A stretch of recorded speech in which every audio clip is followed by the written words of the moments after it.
سورہ احزاب کے پہلے رکوع کا ہم ترجمہ کر چکے ہیں اور میں بتا چکا ہوں آپ کو کہ اس کا جو مضامین کا سلسلہ ہے وہ اب چوتھے رکوع کے ساتھ جڑے گا۔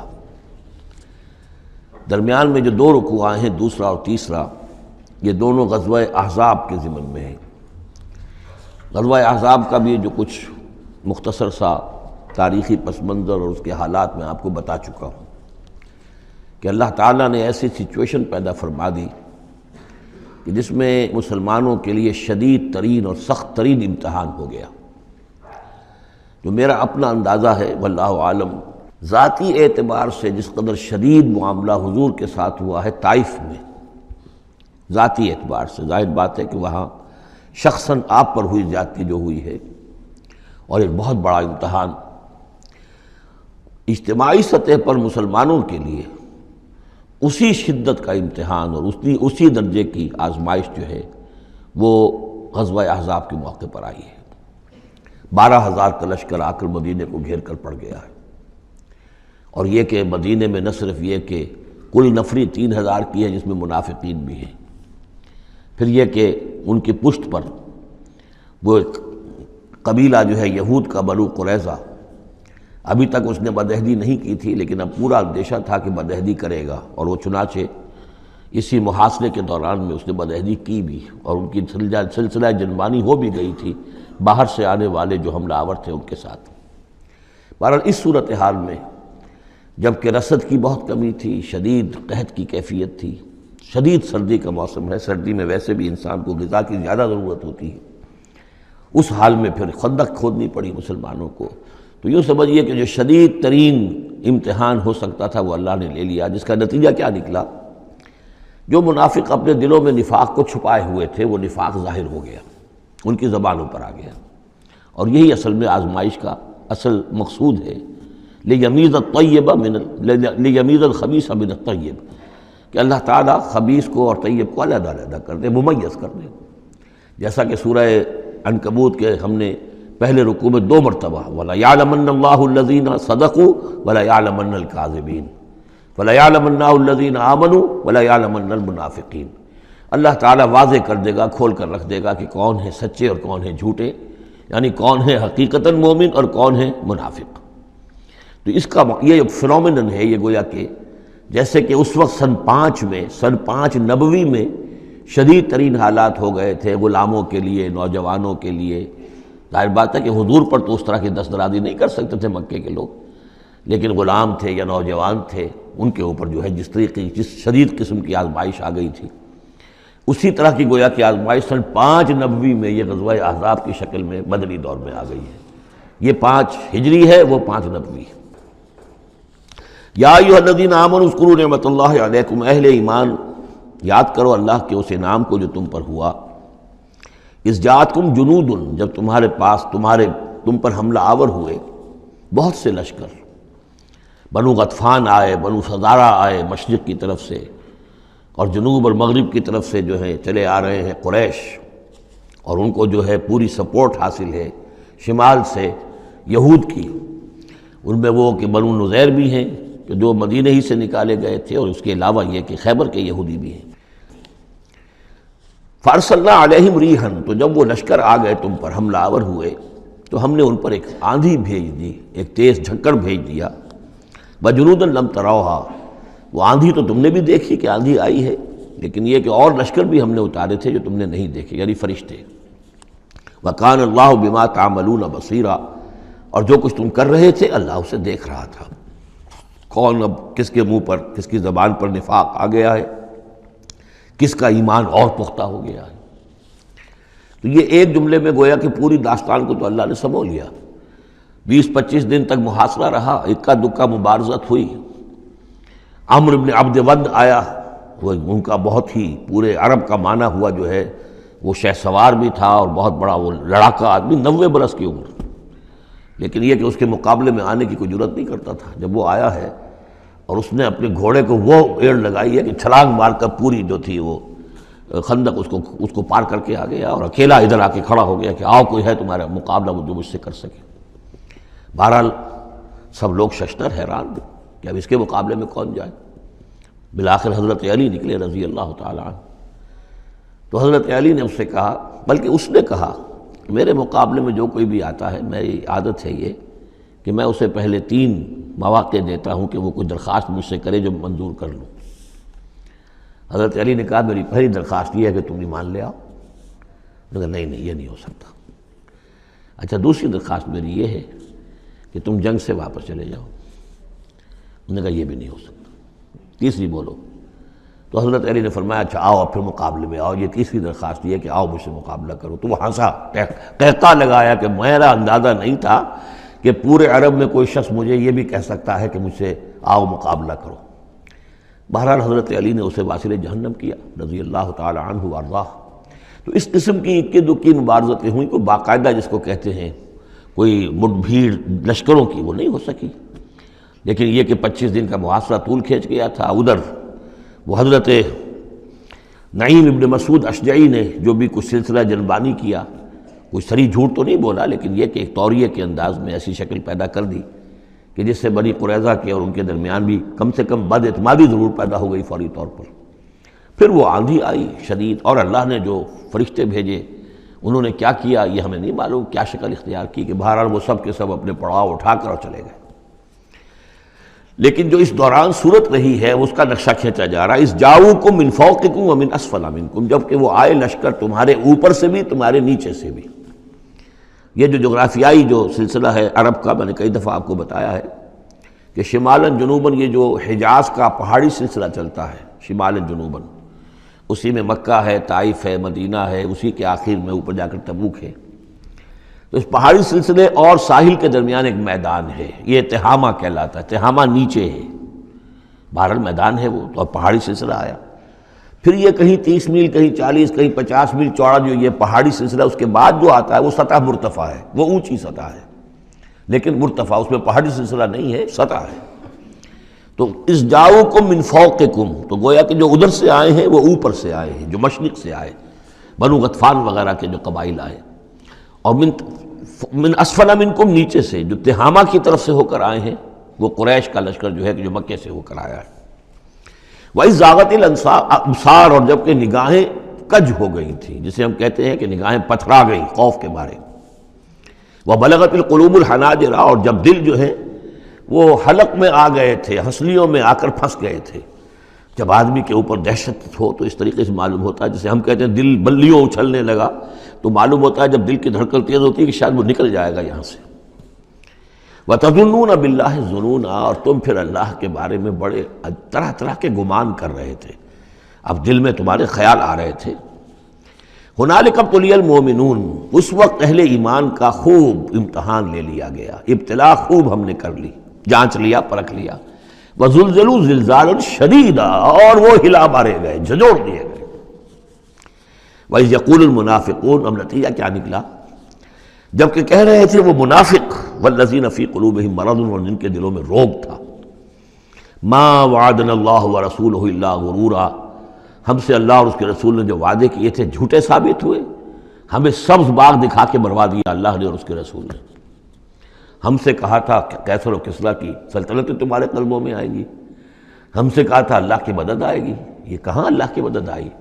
بعض منافقین نے کہا ہمارا حال تو یہ کہ ہم قضائے حاجت کے لیے باہر نہیں جا سکتے ہیں، ہم مدینے کے اندر محصور ہو گئے ہیں۔ ظاہر بات ہے کہ سینیٹیشن کا بھی کوئی نظام نہیں تھا، کس قدر وہاں پر اس سے ایک مسئلہ پیدا ہو چکا ہو، باہر نکل نہیں سکتے بالکل، تو قضائے حاجت وغیرہ بھی وہیں ہو رہی ہے۔ تو یہ ان کے منہ پر جو ہے، ان کی زبانوں پر جو اندر کا خبث تھا، اندر کی گندگی تھی، زبانوں پر آ گئی۔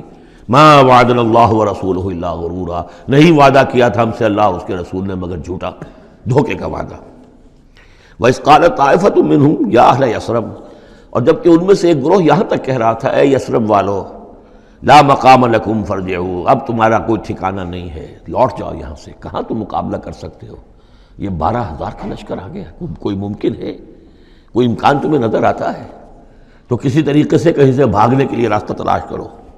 وَيَسْتَأْذِنُ فَرِيقٌ مِّنْهُمْ النَّبِيَّ، اور ان میں سے ایک گروہ جو ہے آ کر نبی سے اجازت طلب کر رہا تھا، یقولون ان بیوتنا عورا، اور وہ کہہ رہا تھا کہ ہمارے تو گھر کھلے پڑے ہوئے ہیں، یعنی گھروں کو اندیشہ ہے، گھروں کے اوپر پیچھے سے بنو قریظہ کے لوگ حملہ آور ہو جائیں، ہماری عورتیں وغیرہ جو ہم نے چند چند حویلیوں کے اندر جن کو جمع کیا ہے. آپ نے یہی کیا تھا حضور نے صلی اللہ علیہ وسلم، خواتین کو بچوں کو ایک ایسی جگہ پر کہ جہاں وہ وسطی علاقہ تھا مدینے کا اور وہاں بڑی کوئی حویلی تھی اس میں جمع کر دیا تھا.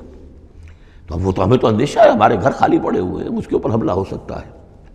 وما ہی اب عورا، حالانکہ وہ نہیں کھلے پڑے ہوئے تھے، اللہ تعالیٰ نے اور اللہ کے رسول نے پہرے وغیرہ کا بندوبست کیا ہوا تھا. ان یریدون الا فرارا، حقیقت میں وہ فرار چاہتے تھے، بھاگنا چاہتے تھے. یہ تو بہانہ تھا جو بنا رہے تھے، اصل میں جنگ سے پیٹھ دکھا کر بھاگنا مقصود تھا. وَلَوْ دُخِلَتْ عَلَيْهِمْ مِنْ أَقْطَارِهَا، اور اگر کہیں داخلہ ہو ہی گیا ہوتا دشمن کا اس مدینے کے اندر اس کے چاروں طرف سے، ثُمَّ يُسْئِلُ الْفِتْنَةَ، اور پھر ان سے مطالبہ کیا جاتا فتنے کا یعنی ارتداد کا. اگر یہ مشرکین کی فوجیں جو ہیں کہیں خدا نہ خواستہ مدینے میں داخل ہو جاتی اور اب وہ کہتی کہ یا تو مرتد ہو جاؤ اور یا ہم تمہیں قتل کرتے ہیں، تو وہ ما تلبسوا الا لآتوها، وہ اس فتنے کو قبول کر لیتے، مرتد ہو جاتے. وما تلبسوا بها الا یسیرا، اور تھوڑی سی دیر بھی نہ لگاتے، بہت ہی تھوڑا سا وقفہ. یعنی وہ ایمان ان کے دلوں میں اس کی جڑیں گہری تھی ہی نہیں، تو وہ مرتد ہونے کے لیے تیار تھے. وَلَقَدْ كَانُوا عَاهَدُوا اللَّهِ مِنْ قَبْلُ، حالانکہ چونکہ وہ مسلمان تھے تو انہوں نے عہد کیا تھا اللہ سے اس سے قبل، لا یولون الادبار، کہ وہ کبھی پیٹھ نہیں دکھائیں گے، جب بھی حق و باطل کا مقابلہ ہوگا پیٹھ نہیں دکھائیں گے. وَكَانَ عَهْدُ اللَّهِ مَسْئُولًا، اور یقیناً اللہ کے ساتھ جو عہد کیا گیا اور پھر اس کے بارے میں باز پرس ہوتی ہے کہ وہ عہد پورا کیا گیا یا نہیں کیا گیا. قُلْ لَن يَنفَعَكُمُ الْفِرَارُ إِنْ فَرَرْتُم مِّنَ الْمَوْتِ، اے نبی ان سے کہہ دیجئے کہ تمہیں یہ بھاگنا اور فرار مفید نہیں ہو سکتا اگر تم موت سے بھاگ رہے ہو، اب القتل یا قتل سے، اس لیے کہ موت تو ہر جگہ آ سکتی ہے. وَإِذًا لَا تُمَتَّعُونَ إِلَّا قَلِيلًا، اور آج موت نہ آئی، فرض کیجئے اس موقع پر نہ آئی، تب بھی آخر دنیا میں کوئی سامان رسنے بسنے کا جو ہے رہنے کا وہ آخر لامحدود تو نہیں ہے. لا طلب ثم لا تمتعون الا قلیلا، نہیں تمہیں ساز و سامان ملے گا دنیا کی زندگی کا مگر تھوڑا سا، کچھ دن اور جی لو گے. قل من ذا الذی یعصمکم من اللہ، ان سے پوچھئے کون ہے وہ جو تمہیں اللہ سے بچا سکے. ان اراد بکم سوءا، اگر اللہ ہی نے فیصلہ کر لیا ہو تمہارے بارے میں کسی بری چیز کا، او اراد بکم رحمہ، اور اگر اللہ نے رحمت کا فیصلہ کیا ہو تو کون ہے جو اس کی رحمت کے آڑے آ سکے. ولا یجدون لهم من دون اللہ ولیا ولا نصیرا، اور یہ نہیں پائیں گے اللہ کے مقابلے میں نہ کوئی ولی، حمایتی اور نہ مددگار. قد یعلم اللہ المعوقین منکم، تم میں سے اے نام نہاد مسلمانوں، اے منافقوں، ہمیں خوب معلوم ہے، اللہ کو خوب معلوم ہے کہ کون ان میں سے روکتے ہیں دوسروں کو کہ مت جاؤ، محاذ پر مت جاؤ. جیسا کہ میں بتا چکا ہوں کہ دو طرف تو حرات تھے، ادھر سے حفاظت تھی، پیچھے بنو قریظہ تھے، چونکہ وہ معاہد تھے، ان سے معاہدہ تو موجود تھا، لہذا اس اعتبار سے بظاہر وہ بھی محفوظ تھا، ادھر سے حملہ نہیں ہو سکتا تھا. اگرچہ اندیشہ ہر وقت تھا کہ کبھی وہ بھی دغا دیں تو پھر یہ ہے کہ چکی کے دو پارٹوں کے درمیان مسلمان آ جائیں گے. لیکن جو سامنے کا علاقہ تھا وہاں وہ خندق جو ہے کھود دی گئی، اور خندق سے ادھر جو ہے وہ مسلمان مورچہ لگا کے بیٹھے ہوئے. تو اب اس جو بھی وہ محاذ بنتا تھا اس پر کوئی نہیں جاتا تھا، روکتے تھے ادھر مت جاؤ، کہاں جا رہے ہو.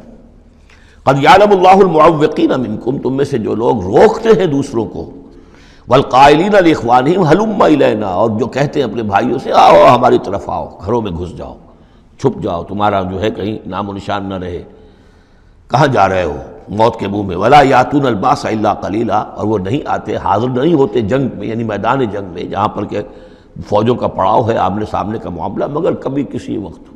شاذ اشیحتن علیکم، اے مسلمانوں یہ تمہارے حق میں بہت بخیل ہیں، کوئی خیر نہیں چاہتے تمہارے لیے، یہ خیر خواہ نہیں ہے، تمہارے بدخواہ ہیں.